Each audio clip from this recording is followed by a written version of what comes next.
Hello दोस्तों, नमस्कार। स्वागत है आप सभी का विजडम पॉइंट पर। दोस्तों, हम देख रहे हैं हिंदी के वन लाइनर महत्वपूर्ण प्रश्नों को, जो कि आधारित हैं डॉक्टर गोविंद पांडे की किताब हिंदी भाषा एवं साहित्य का वस्तुनिष्ठ इतिहास से। दोस्तों, ये वन लाइनर प्रश्न बहुत ही महत्वपूर्ण है आगामी परीक्षाओं के लिए। आप जानते हैं कि यूपी टीजीटी, पीजीटी और असिस्टेंट प्रोफेसर की परीक्षाओं की तिथियां डिक्लेयर की जा चुकी हैं। यूजीसी नेट का एग्ज़ाम हर 6 महीने पे होता ही रहता है। उन्हीं सारी परीक्षाओं को ध्यान में रखते हुए हम ये वीडियो की श्रृंखला शुरू कर रहे हैं। इस श्रृंखला में पिछले वीडियो में हमने देखा हिंदी के प्रारंभिक समाचार पत्रों को, उनके संपादकों के नाम, उनका प्रकाशन वर्ष। इसी क्रम में आज आगे बढ़ते हैं और देखते हैं आज के इस वीडियो में पंडित वंशीधर ने आगरा से हिंदी उर्दू का एक पत्र निकाला, जिसके हिंदी कॉलम का नाम रखा भारत खंडामृत तथा उर्दू कॉलम का नाम था आवे हयात। गारसादा तासी एक प्रसिद्ध फ्रांसीसी विद्वान थे जो पेरिस में हिंदुस्तानी या उर्दू के अध्यापक थे। तासी ने सन 1836 ईस्वी में हिंदुस्तानी साहित्य का इतिहास पुस्तक की रचना की। तासी, गारसादा तासी बहुत ही प्रसिद्ध फ्रांसीसी विद्वान थे जिन्होंने पेरिस में उर्दू अध्यापक के पद पर अध्यापन का कार्य किया। तासी ने सन 1836 में हिंदुस्तानी साहित्य का इतिहास पुस्तक की रचना की। कब की? 1836 ईस्वी में। तासी उर्दू भाषा के कट्टर समर्थक थे, जिनके कारण वे हिंदी को एक भद्दी भाषा या हिंदी को एक भद्दी बोली कहते थे। तासी जी, गारसादा तासी जी उर्दू भाषा के कट्टर समर्थक थे, ये ध्यान रखिएगा। बाद में ये धीरे धीरे हिंदी भाषा के प्रति इनका लगाव बढ़ता गया। इन्होंने अपनी गलती मानी और बाद में हिंदी भाषा की तरफ इनका झुकाव बढ़ा, लेकिन शुरुआत में ये उर्दू भाषा के कट्टर समर्थक थे, जिसके कारण ये हिंदी को एक भद्दी बोली कहते थे। पंजाब प्रांत के पंडित नवीन चंद्र राय हिंदी भाषा के पक्के समर्थक थे। नवीन चंद्र राय, जो कि पंजाब क्षेत्र से आते थे, वो हिंदी भाषा के पक्के समर्थक थे। विद्या की उन्नति के लिए नवीन चंद्र राय ने लाहौर में अंजुमन लाहौर सभा की स्थापना की। प्रश्न आता है कि अंजुमन लाहौर सभा की स्थापना किसने की? तो ये इसकी स्थापना की डॉक्टर नवीन चंद्र राय ने। कहाँ पे? पंजाब में, लाहौर में। नवीन चंद्र ने लाहौर में स्त्री शिक्षा का प्रचार जोर शोर से किया। नवीन चंद्र रॉय जी ने लाहौर में अंजुमन लाहौर नाम की सभा की स्थापना की और इन्होंने स्त्री शिक्षा का प्रचार जोर शोर से किया। आचार्य रामचंद्र शुक्ल ने पंजाब के श्रद्धाराम फिल्लौरी को अपने समय का सच्चा हिंदी हितैषी और सिद्धहस्त लेखक माना है। आचार्य रामचंद्र शुक्ल अगर इन्हें कहीं ना कहीं सम्मान दे रहे हैं, तो इसका मतलब ये सम्मान के ज़रूर ही काबिल रहे होंगे। आचार्य रामचंद्र शुक्ल पंजाब के श्रद्धाराम फिल्लौरी जी को अपने समय का सच्चा हिंदी हितैषी मानते हैं और उन्हें एक सिद्धहस्त लेखक भी मानते हैं। श्रद्धाराम फिल्लौरी जी की रचनाएं निम्न हैं। गद्य रचना इनकी है सत्यामृत प्रवाह और पद्य रचनाएं हैं आत्मचिकित्सा, तत्वदीपक, धर्म रक्षा, उपदेश संग्रह और शतोपदेश।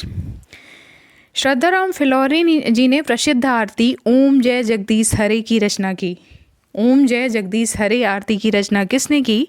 तो इसके रचयिता हैं श्रद्धाराम फिल्लौरी। राजा शिव प्रसाद सितारे हिंद, जो कि भारतेंद्र के गुरु थे, इनका समय माना जाता है 1823 से 1895 ईस्वी तक। राजा शिव प्रसाद सितारे हिंद जी भारतीन हरिश्चंद्र जी के गुरु थे। राजा शिव प्रसाद सिंह ने 1856 में ये शिक्षा विभाग के इंस्पेक्टर नियुक्त हुए। कब हुए? 1856 ईस्वी में। राजा शिव प्रसाद सिंह की महत्वपूर्ण रचनाएं निम्नलिखित हैं। इनकी रचनाएं कई बार पूछी गई हैं और आगे पूछे जाने की संभावना भी है, तो इनकी रचनाओं को हम ध्यान में रखते हुए देखते हैं इनकी महत्वपूर्ण रचनाओं को। राजा भोज का सपना, आलसियों का कोड़ा, इतिहास तिमिर नाशक, मानव धर्म सार, वीर सिंह का वृत्तांत, उपनिषद सार, भूगोल हस्तामलक, वामा मनोरंजन, वर्णमाला, स्वयंबोध, विद्यांकुर, भाषा का इतिहास, गुटका, हिंदुस्तान के पुराने राजाओं का हाल, सिखों का उदय और अस्त। राजा शिव प्रसाद सिंह के संबंध में आचार्य शुक्ल ने लिखा है, प्रारंभ काल से ही वे ऐसी हिंदी के पक्षपाती थे जिसमें सर्वसाधारण के बीच प्रचलित अरबी फारसी के शब्दों का स्वच्छंद प्रयोग हो। ये आचार्य शुक्ल जी का स्टेटमेंट है। वे कहते हैं, प्रारंभ काल से ही वे ऐसी हिंदी के पक्षपाती थे जिसमें सर्वसाधारण के बीच प्रचलित अरबी फारसी शब्दों का स्वच्छंद प्रयोग हो। राजा शिव प्रसाद सिंह कृत गुटका एक संग्रह पुस्तिका है। यह स्कूली विद्यार्थियों के लिए लिखी गई थी। एक इम्पॉर्टेंट क्वेश्चन है, गुटका एक संग्रह पुस्तिका है, यह स्कूली विद्यार्थियों के लिए लिखी गई थी। राजा लक्ष्मण सिंह जिनका समय है 1826 से 1896 ईस्वी तक, ये संस्कृतनिष्ठ हिंदी के समर्थक थे और इन्होंने पत्र भी निकाला था जिसका नाम था प्रजा हितैषी 1855 ईस्वी में आगरा से। राजा लक्ष्मण सिंह ने कालिदास के 3 ग्रंथों का अनुवाद हिंदी में किया है जो निम्न है। शकुंतला नाटक 1862 ईस्वी में, रघुवंश 1878 ईस्वी में, मेघदूत 1882 ईस्वी में। ये 3 नाटक हैं, 3 ग्रंथ हैं जिनका राजा लक्ष्मण सिंह ने हिंदी भाषा में अनुवाद किया है। शकुंतला, रघुवंश और मेघदूत। ये मूलतः संस्कृत भाषा में है लेकिन इन्होंने इसका अनुवाद हिंदी भाषा में किया है। राजा लक्ष्मण सिंह ने रघुवंश के गद्य अनुवाद के प्राकथन में लिखा है, हमारे मत में हिंदी और उर्दू 2 बोली न्यारी न्यारी हैं। हिंदी इस देश के हिंदू बोलते हैं और उर्दू यहाँ के मुसलमान और पारसी पढ़े हुए हिंदुओं की बोलचाल है।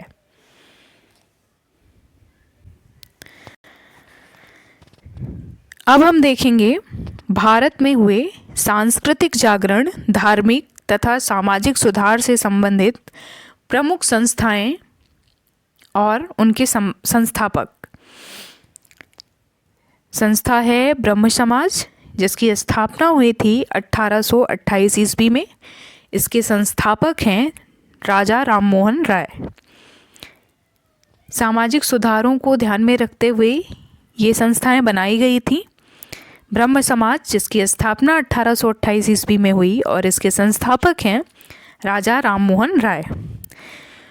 दूसरी जो संस्था है उसका नाम है तत्वबोधिनी सभा। इसकी स्थापना हुई थी 1839 ईस्वी में। इसके संस्थापक हैं देवेंद्रनाथ ठाकुर। प्रार्थना समाज 1867 ईस्वी में केशव चंद्र सेन के सहयोग से राणा डे, आत्माराम और देवेंद्रनाथ ने किया था। प्रार्थना समाज में तीनों लोगों का सहयोग था, केशव चंद्र सेन, आत्माराम और देवेंद्रनाथ का। वेद समाज की स्थापना 1867 में हुई थी। इसके संस्थापक थे केशव चंद्र सेन।